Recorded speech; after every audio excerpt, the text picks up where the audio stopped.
Mesdames, mademoiselles, messieurs, bienvenue à Métro News. Voici les principaux titres qui seront développés aujourd'hui. L'ex-sénateur Yuri Latortue a rencontré la délégation canadienne. Cette délégation est venue évaluer la situation en vue d'une éventuelle intervention militaire en Haïti. Crise alimentaire, la situation se détériore avec 4,7 millions de personnes qui connaissent des niveaux élevés d'insécurité alimentaire aiguë, 19 200 classés en catastrophe. À l'occasion de la célébration de la 39e journée internationale de la langue et de la culture créole, des organisations ouvrières dénoncent l'appel à l'aide étrangère lancé par le Premier ministre Ariel Henry.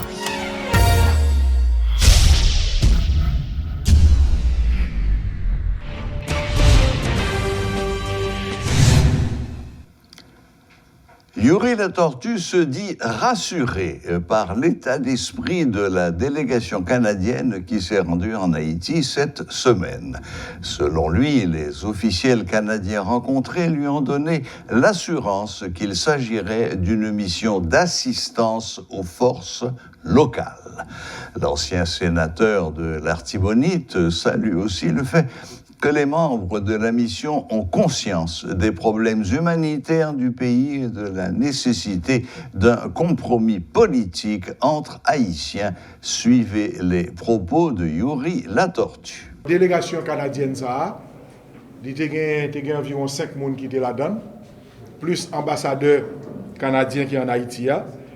Premier point que nous avons abordé, avec, puisque nous avons dit que nous venons pour tendre nous, c'est question sécurité. D'expliquer pour qui ça que nous pas devons parler de intervention, pour qui ça nous pas parler d'intervention, pour qui ça c'est une assistance technique que nous demandons à la police et aux forces armées haïtiennes. Comment pour assistance là, les manifester? Nous allons dans les détails. Et là nous avons parlé en détail, nous avons regardé le général La Forêt Génanger pour nous dire mais qui ça exactement que nous avons voulu. Premièrement, ça pour Canada fait pour nous, première assistance, c'est porter reste matériel pour nous dans le même avion l'armée canadienne. Reste 15 blindés et porter vini tout fini.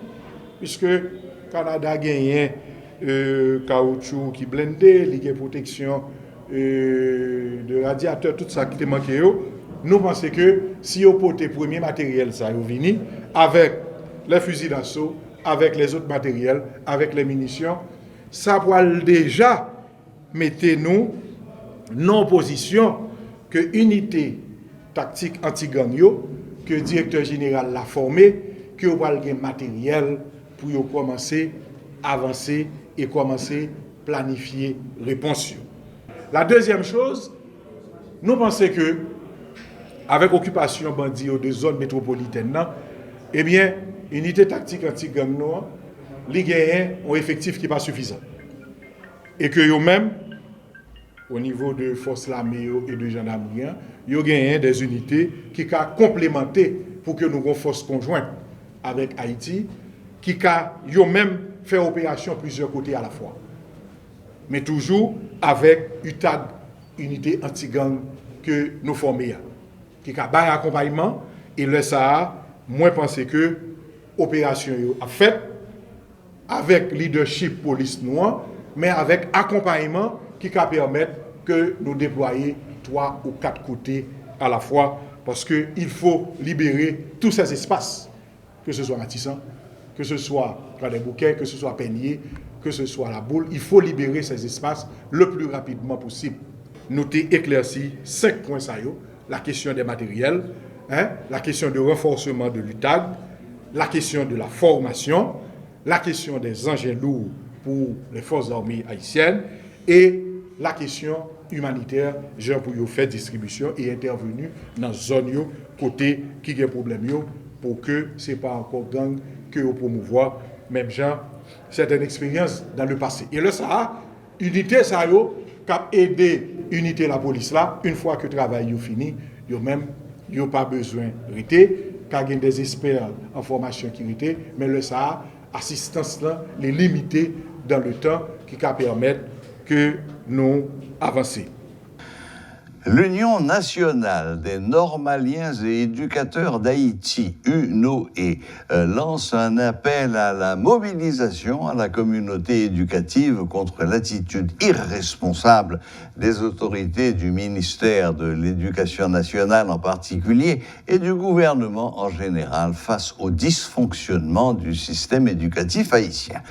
Par ailleurs, dans une note publiée jeudi, le ministère de l'Éducation nationale demande à l'Office national du partenariat en éducation de consulter les différents partenaires de la communauté éducative afin de les inviter à une rencontre le vendredi 28 octobre dans la perspective d'échanges d'informations et de discussions sur les décisions utiles facilitant un retour en salle de classe.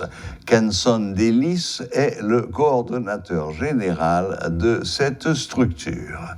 Je dis, UNOE est vraiment consterné par rapport à la réalité de l'école là dans le pays d'Haïti. Il y a une réalité côté que l'école là a gagné environ 2 mois depuis les dysfonctionnels sur tout le territoire de la République là.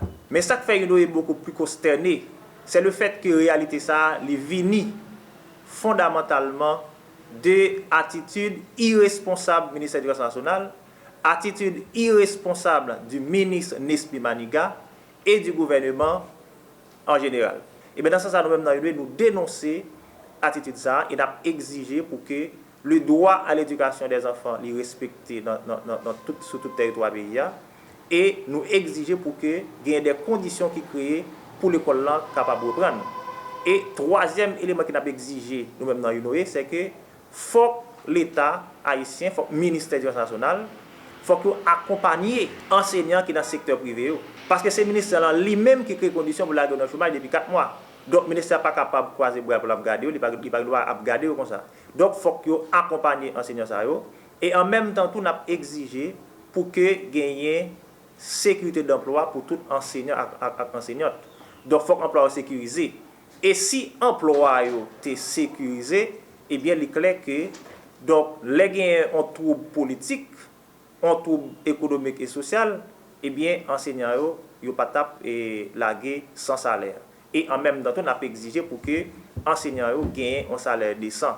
Donc, nous-mêmes, dans l'UNOE, nous croyons que c'est ça, un ministre qui comprend ça gagne comme responsabilité, et bien, nous croyons que c'est ça pour un ministre à aborder. Mais il n'est pas question pour que un ministre qui gagne tout privilège que l'État bali, et bien pour utiliser l'école comme instrument politique, dans faire propagande politique avec une question l'école pas capable. Le Premier ministre Ariel Henry et le directeur général de la police nationale, Frantz Elbé, se sont rencontrés mercredi pour discuter du climat sécuritaire qui règne dans le pays et du renforcement de la capacité opérationnelle de l'institution policière, indique une note de la PNH. Le chef du gouvernement a profité de cette rencontre pour inspecter le parc automobile des engins lourds de la PNH. Cette rencontre entre dans le cadre de l'appui du gouvernement à la PNH et du renforcement de la capacité opérationnelle de l'institution policière. Il s'agit par là de fournir à la police les moyens nécessaires pour mieux faire face aux différents enjeux liés aux dangers sécuritaires de l'heure. Crise alimentaire. Une analyse montre une détérioration majeure de la crise alimentaire en Haïti, avec 4,7 millions de personnes qui connaissent des niveaux élevés d'insécurité alimentaire aiguë. Au cours de la période allant de septembre 2022 à février 2023, 19 200 personnes sont estimées en catastrophe. 18% de la population analysée, environ 1,8 million de personnes, est classée en phase 4, urgence. 29%, environ 2,9 millions de personnes, en phase 3, soit environ 48% de la population ont besoin d'une action urgente. Parmi les 32 zones analysées, 15 se trouvent en phase 4 de l'urgence. Le créole est un outil de combat contre l'occupation militaire d'Haïti. Le créole haïtien doit reprendre sa place véritable au sein de la société, a soutenu l'organisation Bataille ouvrier. À l'occasion de la célébration de la 39e journée internationale de la langue et de la culture créole, cette organisation ouvrière dénonce l'appel à l'aide étrangère lancé par le Premier ministre Ariel Henry. En conférence de presse, le coordonnateur de Bataille ouvrier, Renel Sanon, exhorte la population à se mobiliser pour faire échec à cette demande. Un extrait de sa déclaration. Créole langue haïtien, nous sommes capables de dire historiquement, c'est une langue qui crée dans la bataille, dans la lutte de classe. Donc nous songez c'est esclaves.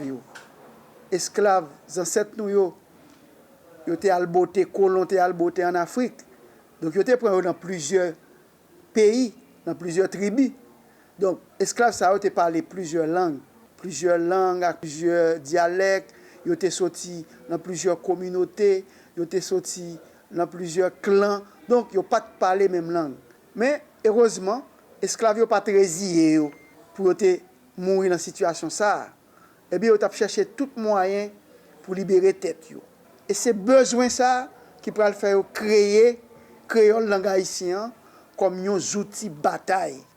Un outil de bataille contre blanc, un outil de bataille pour sortir dans l'esclavage, un outil de bataille pour prendre la liberté. On a rappelé tout, ni dans la période d'occupation 1915-1934 là, eh bien, la langue créole là, a joué un gros rôle dans la communication populaire. Dans la bataille, eh bien, Kako, l'armée Kako a mené contre forces militaires occupantes. Donc, la langue créole là encore, a joué un gros rôle. Dans la période dictative fasciste d'Ivalu, l'autre fois encore, créole haïtien joue un gros rôle. Là, on parlait créole première fois dans la radio dans le pays en 1979 et bagay ça révolté dictateur parce que bay nouvelle en créole dans la période ça c'est un acte subversion parce que en fait leur bay nouvelle en créole ou permettre masse populaire paysans moun dans quartier populaire tendez ça qu'a passé nous te voulons rappeler dans contexte nous aujourd'hui côté n'attendait bribot occupation bien fort. Côté gouvernement et PHT 4e version, côté Gomban Jean Conzé qui mandait occupation militaire dans le pays, eh bien, nous-mêmes, avec Antenne Ouvrier, nous devons rappeler tout Haïtien, tout militant, rôle langue créole là habitué à jouer et rôle langue créole là capable de jouer dans une bataille contre force occupation pays. Une messe de requiem sera chantée le 12 novembre prochain en mémoire du chanteur Michael Benjamin alias Mika Ben. La date a été retenue par la famille Benjamin qui n'a pourtant pas indiqué le lieu où se tiendra cette cérémonie religieuse. Actuellement, le ministère de la Culture travaille sur cette initiative de concert avec des artistes, des musiciens, des promoteurs en vue de rendre hommage à Mika Ben. Cette cérémonie d'hommage se tiendrait après les funérailles du chanteur qui ont lieu le 6 novembre à Miami et après la messe de Requiem. Voilà, la boucle est bouclée. Merci de nous rester fidèles. Très bon week-end à toutes et à tous et à la prochaine, même heure, même chaîne.